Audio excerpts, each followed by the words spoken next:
94,000 people, Wembley Stadium, April 23rd. A proud moment in the career of Frank Warren? Absolutely. Biggest show I've ever done. Biggest show in British boxing. I'm delighted. What does this tell us? Not just about you. Obviously, you've done it, you've put it on. You've had a bit of help promoting it from a certain Tyson Fury. What does it tell us about Tyson Fury? It tells you how much the British public want to see him, how much they're behind him after his 4 years of magnificent performances in the States. It's his homecoming and they've come out for him. It feels like this is a chance for him to show everyone that Britain has a big sporting star for everyone to get behind. Not just boxing. This isn't just for the boxing public, it's for everyone, isn't it? Correct. He's crossed over. You know, there's certain fighters have done that over the years. He's done it. Nigel Benn did it. Naz did it. There's been a few fighters have done it, but he's done it bigger than anybody, as has been borne out by the amount of tickets that he sold. The undercard got announced yesterday. You know, there's been a few critics about it. The Isaac Lowe Nick Ball fight. What can you tell us about that fight? How did that one come about? Well, it's a tough fight. You know, look, Isaac's fought on every one of Tyson's shows, and they asked for a big fight, and he's got a big fight. You know, Nick's no slouch, and so I think that's going to be a good fight for the fans. We bid $41 million for that fight, $9 million more than anybody else did. So our hands are tied as to how much money we had to spend on the undercard and the type of fights. I wanted Anthony Yarde to be on there, but we couldn't work it out. And also Bob Arum's heavyweight, who was supposed to come over, unfortunately he got injured. So we've got a decent fighting show on there, but the main event is what it is. I just want a word on Anthony Cacace. Obviously, he's got himself a tremendous slot on this show. His career has been plagued by bad luck, inactivity, fights falling out. This isn't just, with Queensberry. Stuff has happened before. But he's got this big break on a huge stage to show the world who Anthony Cacace is. He's got a massive platform. He's fighting the next world champion. This is his moment to show what he's all about. This is Anthony Cacace's moment in time to project himself and push himself on the world stage. It's a massive opportunity for him, and I expect him to take it up. David Adelaide, he feels like a man who, since the Sokolowski fight, which was closer than probably he would have liked, probably you would have liked, it feels like he's gone away, he's had a think, taken himself away from home, he's living with Tyson Fury now. Feels like a man determined to get to the top. Listen, he's a novice still. He's got a long way to go, and I expect him to have a tough fight, a good fight, and I hope he comes through it. You know, he's fighting a decent opponent at this stage of his career, but if he's going to do what we expect him to do, he's got to go out and make himself look really good on the night and basically make a statement. With regards to Dillian Whyte himself, obviously, look, we've heard all the TalkSport interviews with yourself going up against Jeffrey Benz, his lawyer. When can we expect to see him in fight week? Well, he's contractually obliged to do various media. He's got various media duties. We want to see him at the press conference on the week of the fight. He's got the weigh-in. Obviously, he doesn't weigh in. He's no fight. We expect all that, but we want more out of him. We want to see some social media postings to promote the fight. We want to see from him doing his normal obligations towards TV, for example, BT, to help promote the fight. And he should be doing this because everybody, the public, want to see who's Dillian Whyte. This is a massive fight. It's a great opportunity to go and sell himself.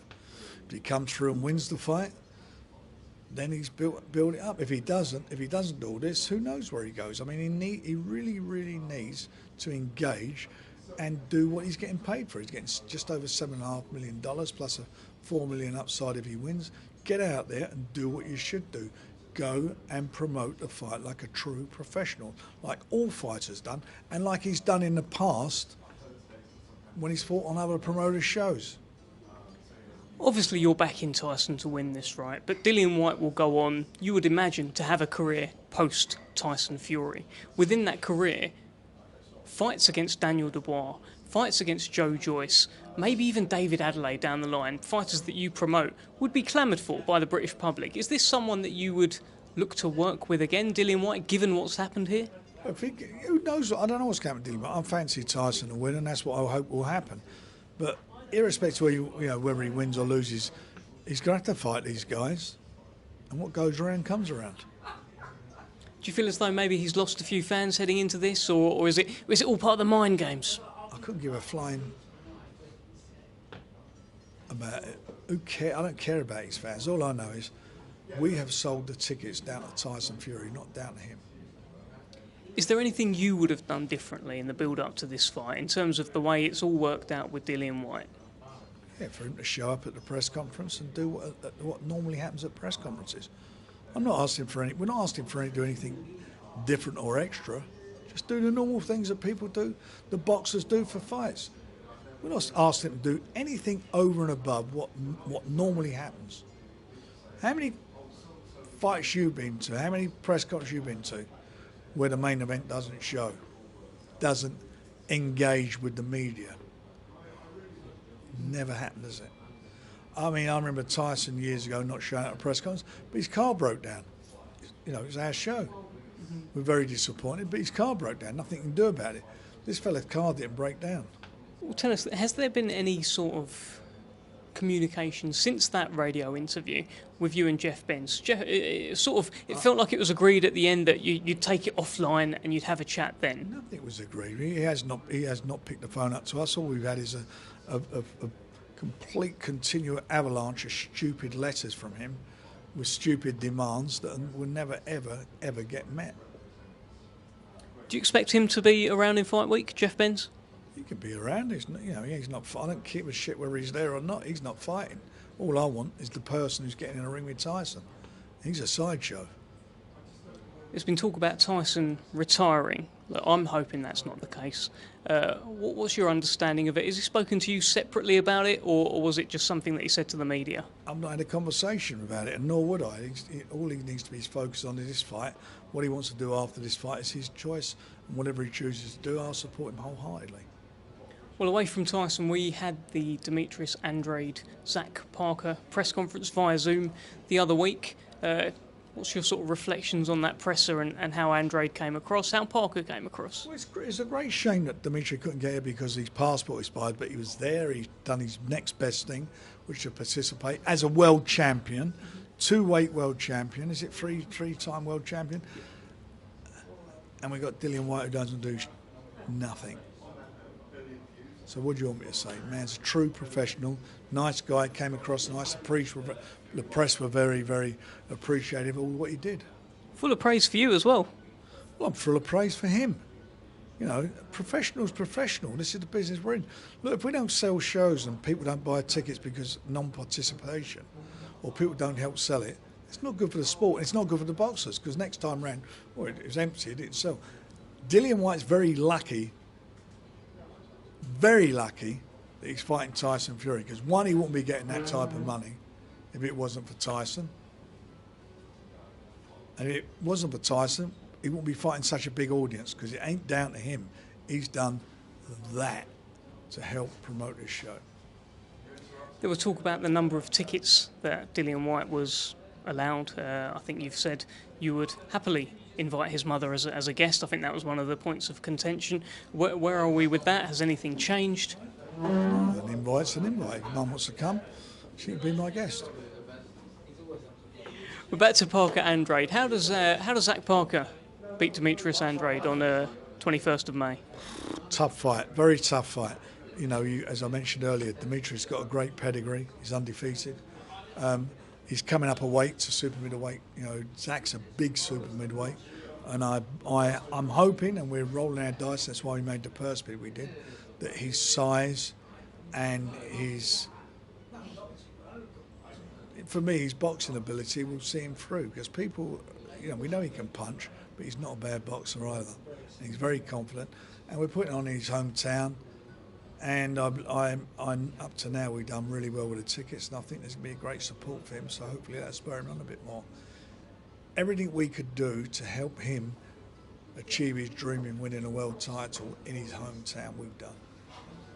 What is it about Zach that's made you back him so heavily to ensure that you won the purse bid? This, you know, it was a lot of money, and you beat Matchroom. They got the backing of DAZN, they got all the money, etc., and you won that purse bid. You got behind your man. You've got him active. You've got him knocking people out on BT Sport. What have you seen in him that has really made you get the bit between your teeth and back him? Well, before we signed him, he's gone under the radar a little bit, and he's signed with us. And everything I've seen of him, I've liked. He can fight. He's a good boxer. He can punch, and he's a really lovely fella, nice fella, and he gets it. He understands it. He knows where we're coming from. He knows by helping us promote him that we'll get behind him, and that's what we've done. And I feel that if he comes through this fight, he'll become a superstar of boxing. It will really establish him on the world stage. Hell of a division to be in as well, that super middleweight. It is. It's a tough division, and it's a tough fight. You know, Demetrius is he's no slouch. But I feel that if we got it right, and if our belief is true, I believe that he can pull it off. What can you tell us about this whole Daniel Dubois, Don King, Trevor Bryan situation? Obviously, Don King must have had his curiosity on that day because he won the purse bid. What's happened since? Well, he's won the purse bid. He's put his deposit in. He's given his date as being in June. He sent us a contract which is unacceptable. We want to sign a standard WBA promotional contract, which we've done and sent it back to the WBA. So Don, just get it on. That's all we're interested in. Just get the fight on. Daniel's been sitting around scratching for a long time now. He's not been active because we didn't want to lose that spot. But he's got it now, and it's up to Don to deliver. If Don doesn't deliver, then goes to the next highest purse bid, which should be us. So Don, get it on. So what happens next there? Are there sort of conversations going on about when is Don King going to tell us where this fight is? What happens? Well, he's given a date for when it goes on, which is in June, and we want to know the venue and where and everything, and sort the flights out, hotels, and we're ready to go. Tell us about the Telford show. Obviously, top of the bill, you've got Jason Cunningham against Lecovia, European title defence, live on BT Sport. This guy has been in the away corner for his entire career, Jason Cunningham. He's now in the home corner and he's headlining a show. What a turnaround. Well, it is, but we got behind him, and he's got, as you quite rightly say, that's where he's at. It's a tough fight, but it's a good fight, good quality fight, and I'm looking forward to it. And Telford are looking forward to it. We've done really well with tickets there. That division, the £122 division, you got a few fighters sort of flying about. Obviously, Liam Davis, Andrew Kane, that fight has fallen out of bed, unfortunately. But you've got Liam Davis there, you've got Andrew Kane, Dennis McCann's coming through as well, the youngster, Jason Cunningham, Brad Foster as well. What a division and what a time. There's some fabulous fights to be made there, and Jason's fight is the first, I hope, of many really good fights that we can deliver. Echo Esserman, end of the month, end of April, he'll be in against Darren Tetley. Not an easy fight, that. It's not, but I love him. I think he's pleasantly surprised me. He's a bit same as like Zach. He's really done the business, looked good doing it. And if he comes through this, the board should make him fight Conor Benn. You think they could order that fight? I hope they do. It's a great fight for the fans, and it's a really good fight for our man.